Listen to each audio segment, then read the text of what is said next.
यही पूर्वाधार कार्यालय हो जलेश्वरको, जसको कारण पत्रकार दिवाकर उम्मेदवार दिवाकर बनेको थियो। उम्मेदवार दिवाकर बनिरहँदा पनि माइक थियो हातमा, तर यो लोगो थिएन। पत्रकार दिवाकर हुँदा यो लोगो आउँछ हातमा।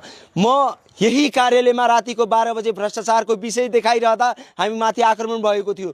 म र मेरो क्यामेराम्यान मनोज परियार, एकदिन मनोज भाइ यता आइदिनुस्। यो मेरो भाइ हो। हामी दुईजनाले रातिको 12 बजे हामी दुईजना यही कार्यालयमा रिपोर्टिङ गरेका थियौँ र यही कार्यालयमा हामी दुईजना माथि आक्रमण भएको थियो। क्यामेरा समात्ने मेरो भाइ र माइक समात्ने म, हामी दुवैजनालाई त्यो दिन सायद महादेवले नै जोगाउनु भएको थियो, पशुपतिनाथले नै जोगाउनु भएको थियो र हामी यहाँबाट सुरक्षित निस्किन सफल भयौँ। र यहाँ जुन अन्याय भयो हामी माथि भ्रष्टाचारको विषय जब हामी उजागर गर्यो, हामी माथि जब अन्याय भयो, त्यसपछि महसुस भयो कि न्याय माग्न काठमाडौँ जान्छु। काठमाडौँमा प्रधानमन्त्री, गृहमन्त्री सबलाई भेटे। उनीहरूले हामीलाई देखेर पन्छ्याउने प्रयास गरे। हामीहरूलाई पन्छ्याएपछि हामीले महसुस भयो हामी न्याय पाउँदैनौँ। त्यसपछि जेनजीको आन्दोलन भयो। जेनजीको आन्दोलन पश्चातको घटनाक्रम भन्नै परेन र हामीलाई महसुस भयो अब सबैजना जनता जागिसकेका छन्। अब हामी जस्तो मान्छे, जब उहाँमाथि आक्रमण भयो, हामी जस्तो पत्रकारमाथि आक्रमण भयो र हामीले न्याय पाएनौँ, हामीले पत्ता लगायौँ, हामीलाई थाहा थियो एउटा सञ्चारकर्मीको रूपमा कि कति मान्छे अन्यायमा परेका छन्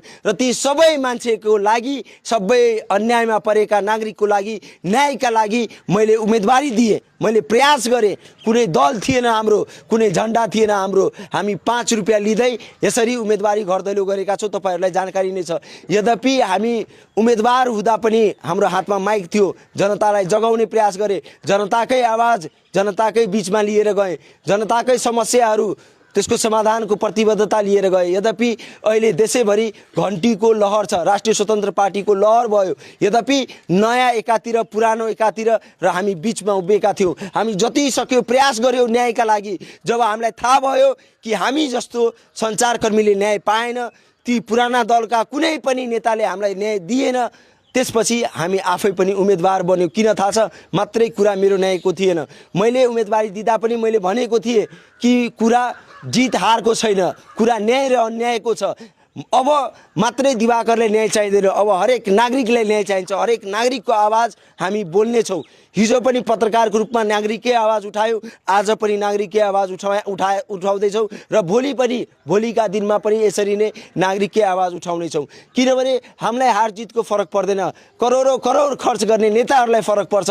हामी त यार 5 रुपियाँ लिएर चुनावमा उठेका थियौँ र भन्न चाहन्छु, जुन नागरिकले हामीलाई 5 रुपियाँ दिनुभएको छ, त्यो 5 रुपियाँको ऋण अब हामी यसरी नै यही माइक क्यामेरा मार्फत आवाज उठाएर चुकाउने छु। तपाईँहरूको 5 रुपियाँ व्यर्थ जाँदैन। जति यो क्षेत्रका मतदाताहरू